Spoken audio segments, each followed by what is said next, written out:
If we really cared about cutting youth violence, we would prevent violence to children. He had scars on his buttocks from when his stepfather had seated him on a hot burner, and he had been sodomized by his stepfather and his stepfather's friends. Another had been beaten by his father, mother, and grandfather, sexually assaulted by an older female cousin at the age of 4, and sodomized by an uncle and male cousin from when he was 5 until he was 11. His father was alcoholic and psychotic, and there was violence between his parents. Another had been punched and hit in the head by his stepfather with such violence that his teeth had been broken. Of the 14 American juveniles studied by Dr. Dorothy Otnow Lewis and 6 other experts, 12 had been brutally physically abused, 5 had been anally raped by relatives, 9 had major neurological impairment, 7 had pre-existing psychological disorders, and 7 had significant organ dysfunction. One factor they all shared: they were all inmates of death row, condemned to die for capital offences committed before the age of 18. Their average age at the time of offence was 16.5 years. Published in 1988, this was not the first such research by Dr. Lewis and various colleagues. Another study 2 years earlier had found that early childhood and extraordinary childhood physical or sexual abuse could be documented and verified in the case of histories of 15 death row inmates. In 8 of the cases, a parent had tried to kill the child.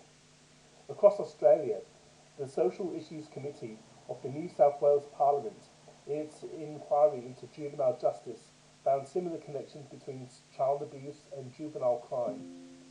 Experts working with young girls in detention estimated that a vast majority of them had been victims of child sexual abuse. A lawyer who worked with female criminals reported, "I seldom, if ever, come across a girl in trouble that had a secure and supportive home." Among the boys, abuse and neglect were also frequent. One puzzling phenomenon was the tendency of some young people to break out of detention just before they were due to be released anyway. The superintendent of one justice institution solved the mystery of at least one of these cases where he accosted the miscreant who had broken out, stolen the car, and driven it to a police station. Grilled about why he had done such a thing within days of being released, the boy had replied, "In here, I get 3 meals a day. I get to watch TV, and I don't get beaten up." Prison was the best home his child knew. Violent criminals tend to share 2 fundamental characteristics. In the first place, they are usually male and aged between 18 to 24 years old. With new testosterone-driven adult emotions and children's lack of judgment, male adolescents can be dangerous and endangered, as discussed in a new chapter called Moon Made of Green Cheese. More than 60% of adolescent court appearances are one-off events, provided that the offender does not get incarcerated with more serious recidivist young criminals. Juvenile justice institutions used to be nicknamed academies for crime, where non-violent offenders were socialized into a violent subculture, although substantial reforms have been made to the system in recent years. The second characteristic of violent criminals is that serious recidivist offenders tend to have a personal history of being victims of violence themselves. Like the great majority of death row inmates in the Lewis studies, violence breeds violence, and some children are raised to be violent. In general, criminals are also more likely to be illiterate. According to Dr. Peter de Graaf, the president of Corrective Services Teachers Association, a male who can't read or write is 55 times more likely to be sentenced to imprisonment than another male who has an educational attainment beyond year 12. This finding is based on New South Wales research, but mirrors the situation in other countries, so other states are unlikely to differ substantially. A number of theories have been advanced for this correlation, but it is not unrealistic to suggest that if we helped young people to succeed in school, they would be less tempted to turn into crime if you can't succeed within the system. If we, as a society, are serious about cutting crime and violence, 3 steps need to be taken. 1. To deal with minor one-off offenders, court diversion schemes which encourage shame, restitution, and a realization of the pain their actions have caused are important. Such schemes help prevent young people who may have done something stupid because of peer pressure or without thinking of the consequences, being labelled as criminals, gaining the self-esteem that notoriety can sometimes confer, and graduating to more serious repeat offences. To deal with serious violent offenders, whether adult or juvenile, there must be, along with the accountability which should be demanded by society of us all responsible for our actions, a substantial commitment to rehabilitation. Sooner or later, upon the expiration of their sentences, almost all these criminals will be released, and unless they have been given some way of coping with the brutalization they have suffered as children, and probably some job skills, they will be at considerable risk of offending and creating more victims of violence in the process. This risk is demonstrated both locally, as in research by Broadhurst and Mauler in Western Australia, and elsewhere, such as the work of Professor Bill Marshall, an Australian based in Canada who is an international expert in this field. It is the third step that is the most difficult and the most necessary. The link between violent child abuse and later violent crime, and for that matter, a range of other problems such as illiteracy and mental illness, has been known for some time. To substantially reduce violence and the suffering it causes, we must prevent it at its source by ensuring, as far as possible, that children get properly parented. Love, security and nurturing should be the things that every child can take for granted. While in New South Wales, Australia has led Australian juvenile justice reform in recent years, New Zealand has led the world. The introduction of the Family Group Confidence Scheme in the 1980s diverted young offenders from court while ensuring that they were held accountable for their actions, that they confronted and made restitution for the harm that they had caused their victims, and that their families accepted responsibility as well. Shaming of young people before their families was a powerful weapon, developed initially because of its effectiveness in the strong family structure of Maori culture. The New Zealand system also provided for an offender to be referred to services for welfare needs, where these might have contributed to the offence. In New South Wales, reform was facilitated by wide-ranging community consultation and, not least, all-party support in Parliament. While Western Australia, under the impetus of a media-driven fear campaign which drove both sides of politics onto its bandwagon, implemented draconian lock 'em up and throw away the key strategies in the early 1990s, the New South Wales Social Issues Committee, made up of 10 MLCs from different political parties, LNP and Labour, Court Australia and the Democrats, conducted a detailed review of the juvenile justice area. The report of this committee became the basis for the development of a green paper by the Juvenile Justice Advisory Council, a ministerial body with widely representative membership. The green paper was put out for public discussion and became, in 1994, a white paper. Although slow, the process achieved the important goal of community consensus in an area too easily susceptible to emotive headlines and scare stories. Most of the proposed reforms were quietly implemented during the consultative period, as their desirability became evident.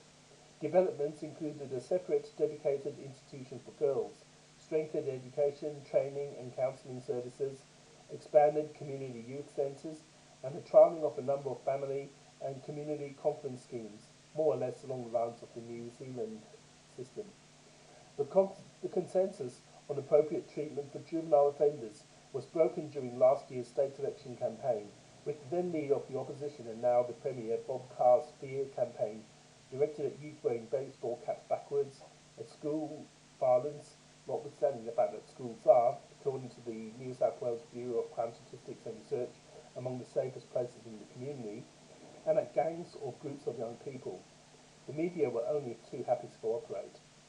In such a climate, the government had no choice but to experiment its own Get Tough on Youth crime strategies at the end of 1994. The Children Parental Responsibility Act, with its attempt to make parents responsible for, or at least aware of, their children's behaviour, had a mixed response from those with the various axes to grind, but at least recognised parenthood as a responsibility.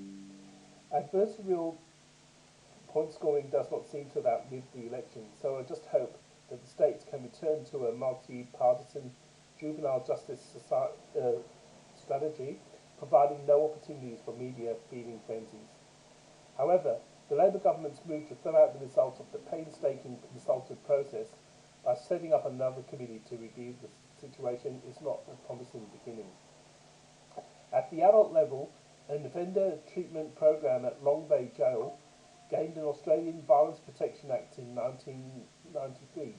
Such programs can be controversial, especially when they target rapists. Given the resource needs of sexual assault victims, some feminists argue that all available resources should be channeled to victim services rather than to offenders. Such arguments ignore the high level of reoffending and multiple offending by rapists. Unless an attempt is made to change their behaviour, it's very likely that when released from jail, they will create many more victims. The area that needs the most wholehearted social commitment is the prevention of violence to children. Government advertising has been used to raise public awareness. Schools are implementing support programs for both pupils and their parents, such as parent effectiveness training. However, educational researchers have known for some time that the most crucial period for parenting is in the first 3 years of life. In the United States, support programs for new parents have been increasingly recognized as necessary in the recent years. One of the most respected is Parents as Teachers, the product of 20 years of longitudinal research by Dr. Burton White while at Harvard University. This program has had a high success rate in identifying children at risk of abuse so that assistance could be provided. It has also produced children who are in advance of their peers in verbal and social skills and who do better in school. There is a substantial correlation between school failure and criminality, as attested by the high incidence of illiteracy among those in jail. Parents as teachers so impressed the state of Missouri that it legislated to make it available to every new parent in the state. As the program involves 3 years of parenting lessons, home visits and group activities, this is a substantial undertaking and a surprising one for Missouri, which tends to have a conservative Republican leaning towards a small government. Missouri was persuaded by one fundamental fact, the bottom line. For every dollar spent upfront on early childhood parenting support strategies, governments save far more dollars down the line in catching, trying and imprisoning criminals, in remedial education and services for mental illness.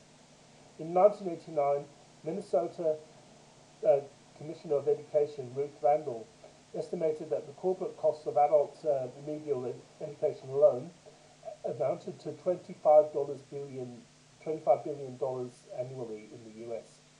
And the financial bottom line does not even begin to measure the saving in human suffering and in the loss of resources and talent of children who are so brutally parented that they have no hope of reaching their potential. We all tend to parent as we ourselves were parented, and we can all learn from the expert knowledge available today. It is puzzling that one of the most important jobs in society, raising the next generation of citizens, should be the last bastion of amateurism. New parents need to be given information on how to be good parents. They also need to be made aware that such information is important. And they need a support network. Previous generations could often rely on the extended family, including married aunts and grandmothers who did not work or at least in contact. Changing work patterns and increased mobility have, for many families, removed this important social support. At the same time, many parents today are doing it alone, without even the support of a spouse. Parents as Teachers includes the development of a support network among new parents so they can turn to each other.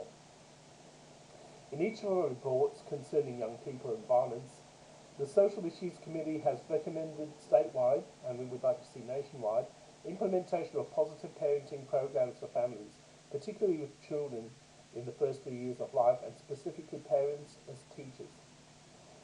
One research has shown that such programs tend to be the most fundamental prevention strategy, whether it be juvenile justice, youth and drugs, or violence generally. However, there is a problem. These programs might save money in the long term, but political timeframes in a democracy tend to extend no further than the next election.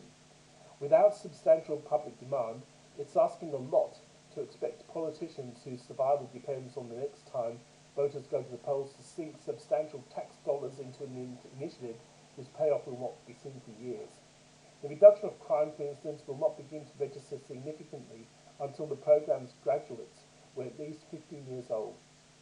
Such constraints did not stop the New South Wales coalition government, which, to its credit, implemented a pilot Parents as Teachers program in 1991.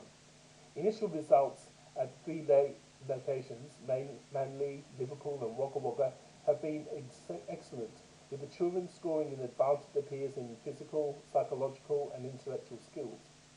Moreover, the children from Liverpool have done as well or even slightly better than the Manly children, a finding that echoes US results, where children from socio-economically disadvantaged backgrounds were later as successful at school as those from middle-class families. As with most of the social science research, the evaluation could not guarantee correlation to be causality.